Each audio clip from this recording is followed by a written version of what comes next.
প্রিয় দর্শক, প্রীতি এবং শুভেচ্ছা নিন। আমি সাজ্জাদ কাদির এই মুহূর্তে আপনাদের সামনে দুঃখ ভারাক্রান্ত মন নিয়ে দুটো কথা বলতে এসেছি। এ বিষয়ে কথা না বলে আমি স্বস্তি পাচ্ছি না, এই জন্যই কথা বলতে এসেছি। চলুন, কথা বলবার আগে আমরা আগে একটি ভিডিও দেখে আসি। ঠিকই আছে, ঠিকই আছে। আইন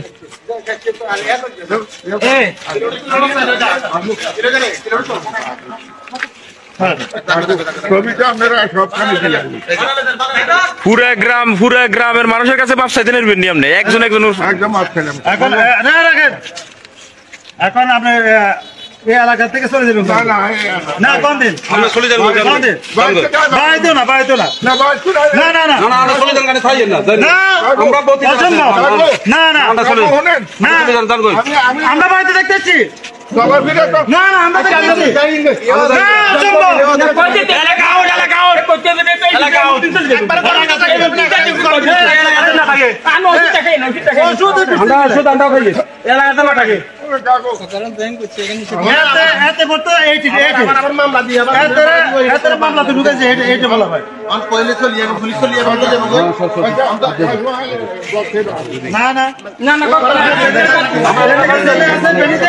আপনি এই যে গত 10 বছর যেখানে ছিলেন, 8 বছর ওখানে দেখবেন চলে যান আওয়ামী লীগের আমলে তো আমরা ছিলাম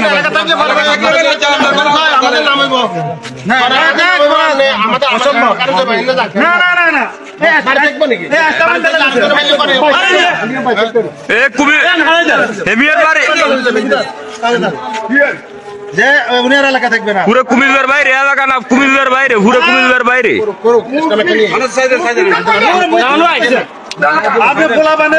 না না পুরো কুমিল্লার বাইরে, একদম কুমিল্লা আউট, কোন এলাকা না, কুমিল্লা আউট। দর্শক দেখলেন, যাকে জুতার মালা পরিয়ে ওখানে তার সাথে তর্ক করা হচ্ছে, কথা বলা হচ্ছে, ভিডিওতে যেটি দেখলেন তিনি আমাদের মহান মুক্তিযুদ্ধের একজন বীর। শুধু সাধারণ মুক্তিযোদ্ধা নন, তিনি বীর প্রতীক খেতাবপ্রাপ্ত একজন মুক্তিযোদ্ধা। মুক্তিযুদ্ধের সর্বোচ্চ খেতাবপ্রাপ্ত মানুষ কজন? 676 জন মানুষ মুক্তিযুদ্ধের খেতাব পাওয়ার সৌভাগ্য অর্জন করেছিলেন। এই যে এত বড় একটি যুদ্ধ, যে যুদ্ধে 30 লক্ষ শহীদ হয়েছে, 2 লক্ষ মা বোনের ইজ্জত গেছে, সেই যুদ্ধের শ্রেষ্ঠতম মানুষদের একজন তিনি, 676 জনের মধ্যে একজন তিনি। সেই বীর প্রতীককে জুতার মালা দিয়ে ঘোরানো হচ্ছে, তার সাথে দুর্ব্যবহার করা হয়েছে।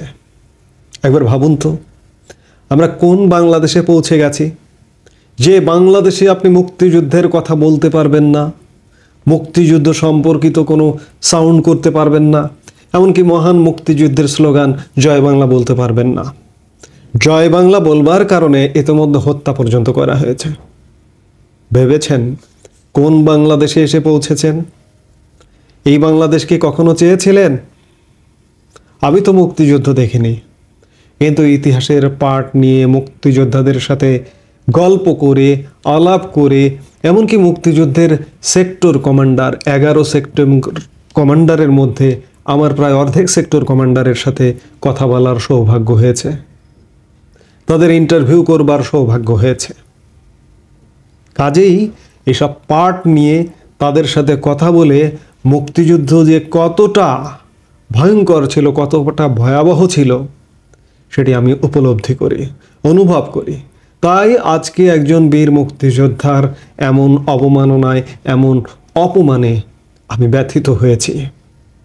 অবস্থাটি এমন পর্যায়ে যাচ্ছে যে সামনের দিনগুলোতে কেউ মুক্তিযুদ্ধ পরিচয় দিলে তার ক্ষতি হবে, এবং কেউ যদি জানে যে এখনকার যারা আছে, এখনকার যারা লম্ফজম্প করছে, তারা কারো মুক্তিযোদ্ধা পরিচয় পেলে তার উপর রোষানলের খড়গ প্রয়োগ করবে। এই হচ্ছে অবস্থা। আমরা এমন বাংলাদেশে পৌঁছে গেছি। কুমিল্লার ঘটনাটি যেটি হয়েছে, যে কুমিল্লার 14 গ্রামে বীর প্রতীক খেতাবপ্রাপ্ত মুক্তিযোদ্ধা আব্দুল হাই কানুকে গলায় জুতার মালা পরিয়ে লাঞ্ছিত করার অভিযোগ উঠেছে যেটি আমরা ভিডিওতে দেখলাম। রোববার 22 ডিসেম্বর দুপুরের দিকে চৌদ্দগ্রামের নিজ এলাকা কুলিয়ারা প্রাথমিক বিদ্যালয়ের সামনে এ ঘটনা ঘটে। ওই বীর মুক্তিযোদ্ধার সঙ্গে কথা বলে বিষয়টি নিশ্চিত করেছেন চৌদ্দগ্রাম থানার ওসি এটিএম আখতারুজ্জামান। গত রাতে ভিডিওটি ছড়িয়ে পড়ার পর সামাজিক যোগাযোগ মাধ্যমে নিন্দার ঝড় উঠছে। এ ঘটনায় অভিযুক্তদের শনাক্তে কাজ চলছে বলে জানিয়েছে স্থানীয় পুলিশ। স্থানীয় একাধিক সূত্রের বরাত দিয়ে জানা গেছে ওই বীর মুক্তিযোদ্ধার নাম আব্দুল হাই কানু। তিনি চৌদ্দগ্রাম উপজেলার বাতিছা ইউনিয়নের লুদিয়ারা গ্রামের বাসিন্দা। তিনি আগে আওয়ামী লীগের রাজনীতির সাথে জড়িত ছিলেন। স্থানীয় সূত্রে আরও জানা যায় যে বীর মুক্তিযোদ্ধা কানু কৃষক লীগের কেন্দ্রীয় কমিটির সদস্য। স্থানীয় এমপি মুজিবুল হকের সঙ্গে বিরোধে জড়িয়ে তার বিরুদ্ধে আগে একাধিক মামলা হয়েছিল। রোববার দুপুরে তাকে একা পেয়ে স্থানীয় 10-12 ব্যক্তি হেনস্থা করে গলায় জুতার মালা দেয়। একবার চিন্তা করুন, তিনি আওয়ামী লীগের রাজনীতি করতেন, কৃষক লীগের কেন্দ্রীয় কমিটির সদস্য ছিলেন, কিন্তু ওই যে আমাদের দুর্বৃত্তপনা, এই দুর্বৃত্ত, এই যে এখানে মুজিবুল হক যিনি সাবেক রেলমন্ত্রী ছিলেন, তার অত্যাচারে তার নামে একাধিক মামলা করা হয়েছে আওয়ামী লীগের আমলে। একজন বীর মুক্তিযোদ্ধা, খেতাবপ্রাপ্ত মুক্তিযোদ্ধা, আবার আওয়ামী লীগ, কিন্তু তাকেও অত্যাচার করেছে। মুজিবুল হক মুক্তিযুদ্ধ করেছে কিনা আমি জানি না, মুজিবুল হক মুক্তিযোদ্ধা কিনা আমি জানি না, সন্দেহ আছে সে ব্যাপারে যথেষ্ট। তিনি এই লোকের উপর অত্যাচার করেছেন। আপনারা যে ভিডিওটি দেখলেন, সেই ভাইরাল হওয়া ভিডিওতে যাদের দেখা যাচ্ছে তারা নাকি স্থানীয় জামাত সমর্থক। প্রভাসী আবুল হাসেমের নেতৃত্বে ওয়াহিদ, রাসেল, পলাশ সহ 10-12 ব্যক্তি বীর মুক্তিযোদ্ধা কানুর গলায় জুতার মালা দিয়ে এলাকা এমনকি কুমিল্লায় থাকতে পারবেন না বলে হুমকি দিচ্ছেন। ভিডিওতে আমরা যেটি দেখলাম, এ সময় তিনি জুতার মালা সরিয়ে এলাকায় আর আসবেন না বলেও জানান।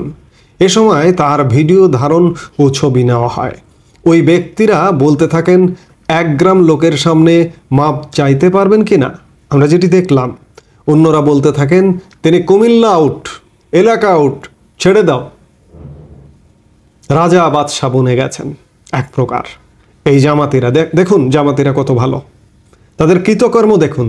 তারা মুক্তিযুদ্ধকে মানতে পারেন না, আজও মানতে পারেন না। মুক্তিযুদ্ধ বিরোধিতা করেছেন, আজও বাংলার মানুষের কাছে, বাঙালি জাতির কাছে কখনো ক্ষমা চায়নি। এ বিষয়ে মুক্তিযোদ্ধা আব্দুল হাই কানু সাংবাদিকদের বলেন, হঠাৎ আমাকে একা পেয়ে জোর করে জুতার মালা গলায় দিয়ে ভিডিও করেন। বিচার কার কাছে যাইব? মামলা দিয়ে আর কি হবে? তারা সবাই জামাতের রাজনীতি করে। আমি আওয়ামী লীগ করলেও বিগত দিনে তাদের কোনো ক্ষতি করিনি। উল্টো আওয়ামী লীগের এমপির রোষানলে পড়ে 8 বছর এলাকা ছাড়া ছিলাম। মুজিবুল হকের রোষানলে পড়ে মন্ত্রী, সাবেক মন্ত্রী, রেলপথ মন্ত্রী মুজিবুল হক, তার রোষানলে পড়ে একজন বীর প্রতীক খেতাবপ্রাপ্ত মুক্তিযোদ্ধা 8 বছর এলাকা ছাড়া ছিল। এই যে এদের কারণে আজকে আওয়ামী লীগ ডুবেছে, এই ধরনের মন্ত্রী এমপিদের কারণে। এদেরকে যদি আওয়ামী লীগ আবারও নিয়ে এদেরকে রাজনীতি করে, সেটি হবে বড় দুঃখজনক।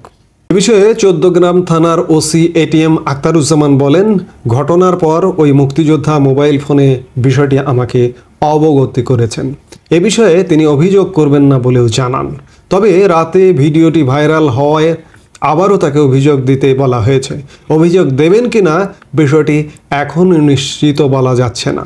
জড়িতদের শনাক্ত করে তাদের আইনের আওতায় আনা হবে।